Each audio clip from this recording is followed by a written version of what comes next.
Good evening and welcome to Inside Kennedy Football, Year 8, if you can believe it, of Inside Kennedy Football here on BEC-TV.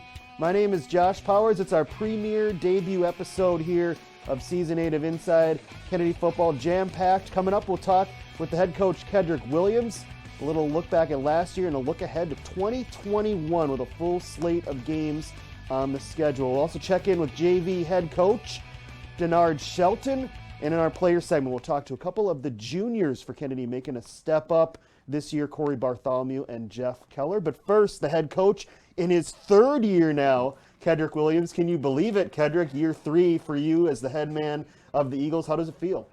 You know, Josh, it feels vaguely familiar to 2019. You know, back here in the studio. Back here in the studio. You know, back to normal. You know, things are still jam packed. Just feels good. Feels good to be playing football again right now.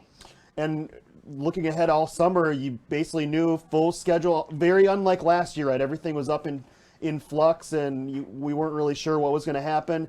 Had to be nice just kind of getting back in the groove, getting those summer practices, summer workouts, knowing that you have a full schedule. You know exactly where and when you're going to play all these games. Definitely was nice. We got to hang out with the Army this year. You know, we got to do the Marines thing this year. You know, we did a week of each with those guys in our training of the summer. We had some fun. We did some barbecues. You know, team got to hang out at the beach a little bit. Had some fun. Really was about team bonding this summer and just bringing that thing back together now that we don't have to socially distance as much. We still are taking protocols. You know, school district came out just today with some new protocols regarding that. So we are still being smart.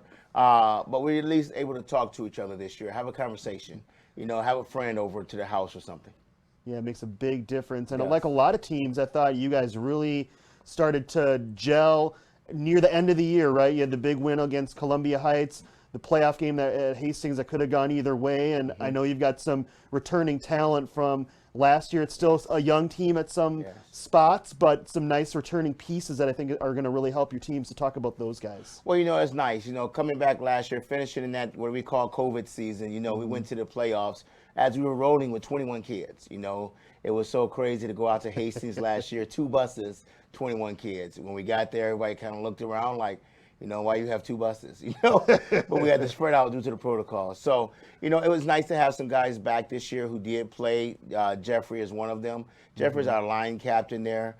Jeffrey he's a left tackle right now, you know, really developing, really growing. I really like Jeff. He got a challenge to put some weight on. He did that, definitely put some weight on, as you will see in just a moment. And it's good solid weight. It's not fat weight. It's good weight. He's learning how to be more aggressive now in his junior year. Corey's coming back. Corey started to really produce for us last year, contribute. He didn't have his first shoulder surgery last year in the offseason. So he's coming back off of that. He's coming back really strong, put on a lot of good muscle.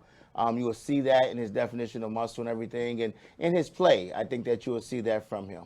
So it's always good to have kids who was in the fire come out, and now you can hear them telling other kids what to do. Just today, I watched Corey tell another linebacker what to do. When his backup, he instructing him. So that's always good when kids hand down the instruction. You got some other returning pieces defensively. The secondary coach, some notable players back there, just oozing with talent. I know you're excited to get them maybe involved in on the offensive side as well, but defense has always been the strength for Kennedy, at least the last few years. Right. Since I've been there, since I became the defensive coordinator and the head coach, defense has really been our bread and butter. It's what we hang our hat on. You are correct. But this year, I think we're going to have an offensive highlight. We're going to have some highlights there. We have quite a bit of talent. We got one ball. And that's really going to be the fun of it. You know, getting kids to understand that we play for we, not for me. Play for us together. You know, you may only get 2 or 3 catches, you know, and some of our receivers. What do you do with that when we spread the ball out? You know, we got a couple running backs back there this year. We're really going to keep guys healthy, and that's been our motto even in camp. Really keep guys fresh, keep getting in new bodies, and, you know, just pound the rock. What are some of the things you want to keep building on as a team year 3 now as you continue to install what you want the team to be going forward under your leadership? Under my leadership, I just really want us to be a disciplined team, a team that the community can be proud of, first and foremost, a team that our administration, really brags about and is proud to administer. Our athletic administration, our school administration, those guys, our parents, that they come out and support us. That's really what it's about. Nobody wants to see their kid out on the field just being undisciplined, and that's what I teach our guys. When we say East Side pride, we're proud to be in the East Side community of Bloomington. We're proud to be in some of the areas that other people don't want to come to, and that's what we talk about, where we grow up at. What does our community look like? We're a representation of the community. If we're going to field on Friday nights and we have no discipline, then the community doesn't look disciplined in itself. And we really preach that. East Side pride is not just a mantra, it's a belief that we have. We are proud of who we are. We are proud of where we live. We are proud of everything. We're proud of our school. So that's really something that we've been really hanging our hats on this year. All right, Coach. Plenty to get to in our final segment. We'll talk about the upcoming schedule, including your game on Friday. I know it's only a couple days away, but I know you guys are ready to hit the pads. It's great to see you in studio. We'll see you back here for the final segment, okay? Appreciate it. Thank you. All right, that's the head coach, Kedrick Williams. Coming up next, it's our players segment. We'll talk to a couple of the juniors, including co-captain Jeff Keller and Corey Bartholomew on Inside Kennedy Football.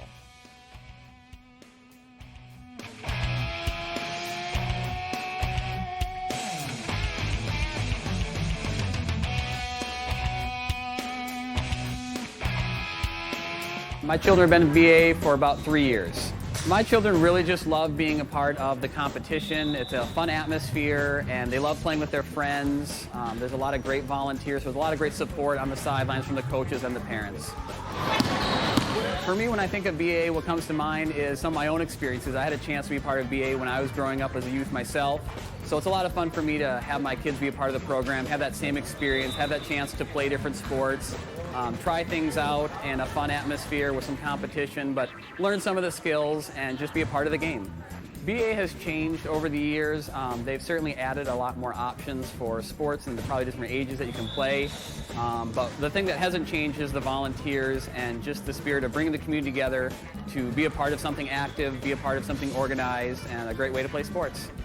BA is here to stay. Come, sign up, and play.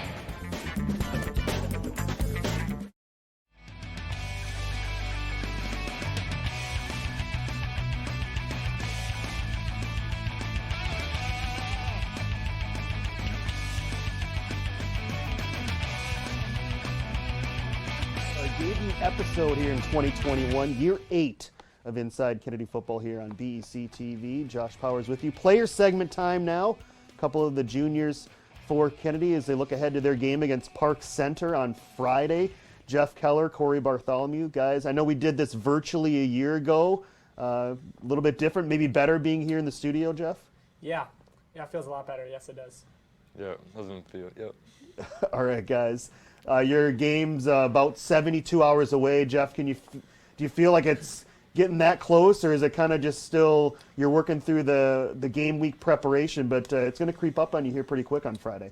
Yeah, I'm amazed that it's came this quick since last year. It just felt like yesterday that we were playing in our sections game, as he would call it, last year. I mean, I'm ready. I'm prepared. And I've been working my butt off all summer. I'm ready to hit some people on Friday night. How about you, Corey? I know the season last year got started late, right? I mean, we weren't sure what was going to happen. Then you got some games pushed back. Now it's kind of that normal start. And I know for some of the younger guys, you're both only going into your junior year, but this is really the first time that you've had that quote-unquote normal start to that varsity season. So do you guys feel like you're going to be ready to go on Friday? Yep. As soon as I got that schedule, I made sure to mark my calendar. You can put it in pen this time, right, as opposed to last year, right? All right, Jeff, I want to touch on, you were named a captain for Kennedy this year, only a junior. How do you feel about that achievement? I mean, it has to be something that you've got to be proud of as only an 11th grader here. Yes, very much so. I just want to say thank you to my coaches and to the people around me that have helped me get there, because without them, I wouldn't be nothing right now. So honestly, I just want to say thank you to them.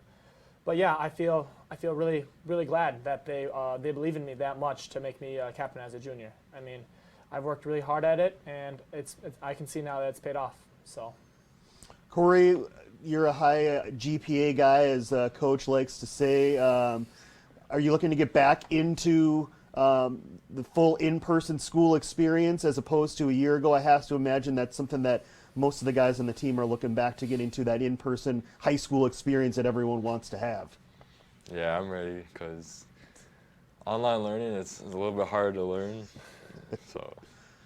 Yeah, there's just some differences, right? That you can't have the hands-on feel. Exactly. So. All right, Jeff. Who are some of the younger guys that on the team that maybe that we haven't heard of or haven't had a lot of playing time that are going to make a big impact for Kennedy this year? Jay Sean, what's his last name? Do you know? Bostic? Yeah, Deshaun Bostic. He'll be coming in at linebacker. I've seen a lot from him. I can tell that he's really going to be stepping up this year at the other side from Corey. Him and Daviante Grant. He's a freshman this year. He's looking really well. I mean, there's some talent below us. I mean, Luke McKinley, he'll be on JV, but he'll get some varsity reps for sure. And then Enoch. I mean, lots of these guys. There's lots of talent below us. I'm really excited for what they can do in the future. So. Sorry. Yeah, go ahead, Corey. One player I noticed too is Andrew Tran. Okay. He's new. He's an outside linebacker, sophomore. I was going to ask you about a returning player that certainly made some noise, and I'm sure you're glad to have him on the same side of the ball as you on that defensive side, right from the linebacker spot. How does it feel watching number 85 Christopher Martin go to work ahead of you, making things probably hopefully a little bit easier for you guys at that linebacker spot? Oh, it's great because both of our DNs are really tall, 6'5", 6'7", so it's nice to have them on my side. The linebacker's been a position of strength really for Kennedy over the last few years. Guys like Deion Barber, just to name a few. What have you taken from some of those upperclassmen that have since maybe moved on, and now you're the guy that kind of has to lead that group, right? What are some things that they've taught you over the years? Yeah, Deion Barber, Jesse Folk, they always helped me when I had questions. Mm-hmm. So now it's like me that's answering their questions if they have any, and just helping them out so when they're in my spot, they'll be doing the same thing when I leave. Jeff, I know you're on both sides of the ball, but I want to get to that offensive line. Running the ball is so critical for Kennedy, but at the same time, you've got a returning quarterback in Zach Zesh. How important is it for that offensive line to really function at a high level, get that ground game going, get time for Zach in that passing game to get things working? Yeah, to be honest, that's definitely been a strong point of this summer, is making sure this O-line can work together. Making sure that as a group, us as one, can all block together, can go down the field, and we can all, as a group, as an O-line, block as one. And that's been a big point, and the O-line's looking really good, but we still got some things we need to work on. But if when Friday night comes, if we can all work together and all come as one, as an O-line, Zach should have forever in the pocket. You know, we should be scoring touchdowns on almost every play if we can work together. But we got two more questions for you guys. How about one goal that your team is looking to focus on in that upcoming game against Park Center on Friday for you guys to be successful? I think our defensive goal is to shut them out. That would be nice. You'd probably not lose in that scenario, I would guess, right? Mm-hmm. Yeah.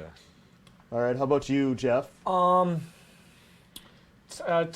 I said, to block as one, to make sure there's wide open holes for our running back, Said Al-Sani, to just run through. You know, just every single play. You know, making sure, but as an offense, just to make sure that there's open guys. You know, stuff like that. So. Last one for you guys. With a full summer workout of football and now being back in school in person, what's the one thing that you're looking most forward to that you missed out in 2020 that you're going to get to experience in 2021? Let's start with you, Corey. I'd say it's going to feel like a normal season again. Because the last season, yeah, it was hard, but it seems like it's going to be becoming normal again. How about you, Jeff? For me, what we didn't have last year and what I really didn't get to do our freshman year is to go to a sections game and win a section game. I mean, that's my goal. Win sections. I mean, honestly, go to sections and kick some butt. I mean, I know we're gonna have to. It's gonna be a long way to get there. I know the season hasn't even started yet. But that's my goal: is to get back into it and make sure teams know who Kennedy football is. I know you guys were really close in that game against Hastings last fall, so we're hoping that you guys can get to where you want to be this year, and it all starts on Friday for you guys. Best of luck against Park Center, all right? Yeah, thank you so much. Thank you. All right, Coming up next, we'll talk to JV head coach Denard Shelton. That's when Inside Kennedy Football continues.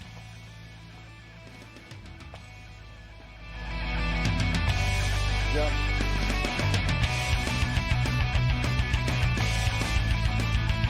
Okay, let's set the facts straight. Almost a quarter of car crashes involve cell phones. When you text and drive, you look away at least 5 seconds. At 55 miles per hour, that's the length of a football field. Time out. It's illegal in 39 states to text and drive, but you're in danger everywhere when you don't focus. So keep your eyes on the road and arrive alive. No text, no wrecks. So don't text and drive.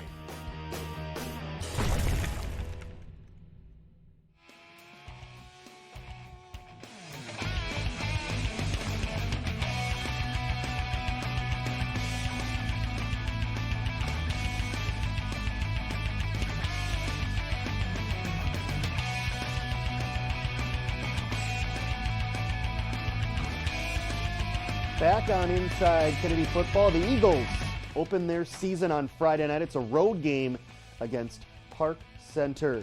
Also starting their season on Saturday is the JV team, and the head coach of the JV team joins us now. Frequent contributor to Inside Kennedy Football over the years, Denard Shelton. Denard, great to see you again. Yeah, I'm glad to be back. Thank you for having me. Yeah, back in studio, great to get that face-to-face interaction, what we missed from me being in my basement, locked up in my basement all year. It's got to be nice for everyone just to get out and just feel like everything's kind of getting back into the groove. I definitely miss this studio feel. I mean, I did not mind being over at Kennedy, but this just feels so much better to me.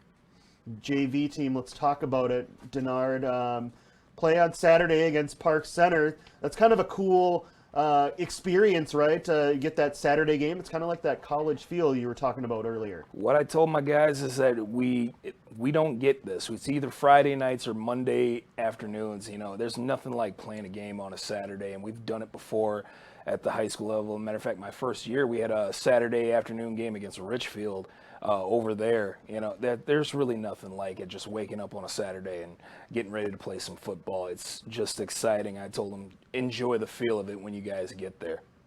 How are the numbers for your JV squad looking this year? I know it's a team that's been pretty successful over the last few years, and number-wise, how are the guys looking this year? Number-wise, I like where our numbers are, but, you know, there's always room for more. I mean, you'd always want 200 if you could have it, right? I wish that we were those programs, but we make do with what we have, and I appreciate the gentlemen that come out here every day, because those are the ones who are there working. What are some of the biggest things when you look at a player that you know they want to make a move to the varsity level at some point? Some things that maybe a varsity player has in them, or some intangibles that maybe the JV player just hasn't quite learned yet, outside of just the normal athletic ability and maybe that maturity of their body? What I tell them, you know, do the work first. And the work starts, you know, in the weight room. It starts, you know, off-season workouts, summer workouts. It starts with summer practices, you know, the 7-on-7s that we have with other schools. This year we had 7-on-7 league with Burnsville. I said, that's a good way to get coaches' heads turning, because Coach K will come up to me. Our new offensive coordinator, Nick Larson, will come to me. Defensive coordinator, Coach J-Rob, he'll come up to me and say, what about this kid? What about this kid? And I will let them know, hey, they put in the work here in the weight room. They put in work in practice. They put in work here. They ask me, what can I do to get better? They look and they study the film of our opponents. You know, that's what it really takes to go ahead and suit up on Friday nights and play under those big, bright, beautiful lights. What is that challenge from maybe a player who's just starting out the game of football to really understand and know that work ethic and dedication that it takes to really make that leap if they want to someday from that JV to that varsity level if they're serious enough about it? Well, we do have some new players that came in this year, and like I've sat them down ahead and I've let them know, hey, I've showed them even guys that are at that sophomore level, like these are the guys who you really want to talk to as well, because they were the ones who did what I mentioned earlier. They sat there and watched the film. They were in summer workouts. They were in the off-season workouts. They were putting in the time in order to be able to play at that varsity level. I said, if you want to be able to understand it, get with some of these younger guys, even get with some of the older guys, get with a captain. They're going to be the ones that help you out. When you talk about a JV game, Denard, what is that atmosphere of a JV game like versus a varsity? And maybe take that crowd out of it. Obviously, you're not going to have a crowd like you would at a varsity game, but just sideline to sideline, what is that atmosphere? What is that competitiveness like at a JV game maybe versus a varsity game? Well, to me, football is football. I love the game. You know, yeah, you don't have many big crowds, but at the same time, we still treat it like it's Friday night. This is our time to shine. It's just, we don't get that big level, everybody's watching us, BEC's got the cameras out, everybody's watching us. We're here to get noticed. We're also here to win. We're also here to be competitive. What does that practice schedule look like for JV, maybe compared to the varsity? When were you allowed to start, and what is maybe when during the day? Is it same time, different time? What do some of those logistics look like? I mean, we pretty much run with the varsity. At times we will have time to break off and do our own thing. But with the numbers that we have, we also have to help out the varsity as well. And that's pretty much where we get most of our reps too as well, is learning from what they do. I mean, we pretty much run the same exact offense and defensive schemes. But in order for us to get better, we run with the varsity, and that helps improve us and let us know what we can expect on those JV games. And I have to imagine that continuity, right? When you're running those same schemes, I have to imagine it's a lot easier for you guys to discuss players and who would fit well where, because you're running the same type of stuff, and you can see what those players are they're going to fit best at that next level. Oh, exactly, and that's pretty much what we do every single week. We sit down, we break down film, we break down the previous games and figure out which players are best for which situations. And sometimes it's a grueling process, but we seem to make it work every single week. When you're talking to your guys, what's kind of the sentiment? Do you feel like the team's more excited this year that they're all together and able to hang out, and now they're going to be back to school here next week when Kennedy starts back in person? Does it just seem to elevate that their kind of that self-esteem of the total team? It's definitely a different feel from last year. We had that late start, but now that everything seems like it's back to normal, we're starting actually with a full, fall camp and a full, season now with the full 8 games. Everybody's more excited, Everybody's got a little juice behind them now. So I appreciate that, and I appreciate them bringing that every single day to practice and bringing it with us to this past scrimmage we had Saturday over at Burnsville. All right, Coach, your season's just a couple days away on Saturday. Best of luck. Excited to hear how your team is progressing this year. All right, thank you for having me. All right, that's JV head coach Denard Shelton. Coming up on the final segment of this debut edition of Inside Kennedy Football, we'll talk to the head coach again, Kedrick Williams, when we come back from this break.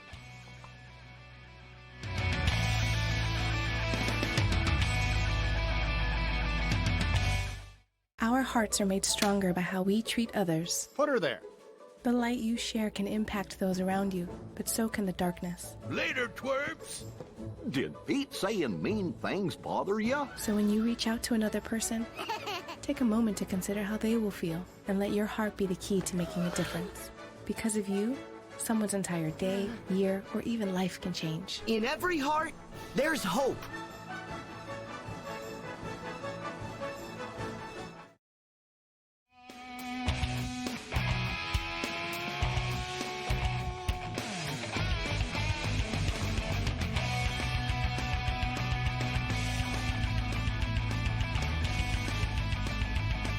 Back on Inside Kennedy Football, the Eagles take on Park Center on Friday to open the season. To preview that game, Kedrick Williams, head coach. Kedrick, a new staff addition. We're going to miss him in our broadcast booth, Daryl Moffitt. But I can just tell by the way I know he does a lot with youth, not just with football, but with basketball around the Twin Cities. Just a great addition for your staff, and since you brought him on, I'm sure you agree with that. That's something I wanted to do when I really just took over, Josh. I wanted to keep DJ, as everyone calls him, Daryl Moffitt. However, but he had other aspirations, being the head coach for Twin Cities Academy, and he's done a great job, a tremendous job with those guys. And so I wanted to bring him back. I felt like I needed somebody who can be in my ear on Friday nights offensively who knew the game, understood the game, and really what gave me the idea to bring Moffitt back is hearing him on a broadcast last year, actually. Hearing the way that he broke things down. I just asked him to do the same thing for our young kids, you know. Break the game down for some of these youth who don't understand that part of the game, football game. Yeah, just a great influence on your whole team. Yes. And I know you guys are excited to have him. Yes. Park Center is the opponent on Friday. A team that plays a tough schedule. They've struggled Yes. with wins over the years. You talked to Yes. me off air, but certainly going to be a challenge for your team. It's going to be a challenge because they have athletes, we have athletes. So it's all going to be about the mindset. Who mentally can get this thing done? You know, they haven't won a game in a couple of years. However, we're a 1-2 win team, you know, over the last 2 years. So we also have some problems with getting over the hump. So it's going to be about that team who gets up first, who's disciplined, like I mentioned before, and who can really keep their foot on the pedal and really come out with that victory. You know, that first game is going to be turnovers. There's going to be mistakes, you know. There's going to be bad calls by the ref, Josh. There's going to be a lot of bad calls by the ref. That first game. But overall, we really are focusing on our mental and our discipline to see if we can go in there and get that win accomplished. Well, how great is it just to get back in a normal schedule, Coach? I know we'll see you back here at home next week, but just have to imagine when talking with Denard, just the spirits of everyone just seems lifted now that we're approaching that back-to-school time and getting back in football as well. You know, great spirits right now. Everybody is happy. We got some things on the team to celebrate. Chris Martin, preseason all-defensive end, all-state. You know, that's a big thing for Kennedy football. We've sent a couple of D linemen to all-star games over the past few years. So we got things to get happy about, you know, and things that motivate us to do better. You know, last year we sent about 7 kids to college, even in the COVID year. This year we have about 1 or 2 seniors, but our junior class, oh my God, our junior class, you know, I brag about those guys a lot. Average GPA is about 3.7 on the books, you know, so we'll have several all-state academics. Just happy about it, man. Well, it seems like everything's headed in the right direction. Some exciting players to watch this fall. Can't wait for that game against Highland Park coming up next week, but good luck against Park Center on Friday, okay? Thanks for your time, Josh, and, you know, for our community sponsor this week, we just want to say thank you for the Applebee's, for everything that you do for us and for the community. Thank you. All right, that's the head coach, Kedrick Williams, the Eagles and Park Center on Friday to get the Kennedy season started. We'll have a recap of that game. Look ahead to their Week 2 opponent, St. Paul Highland Park, on next week's edition of Inside Kennedy Football as Season 8 continues. For our crew, this is Josh Powers saying good night from our studios.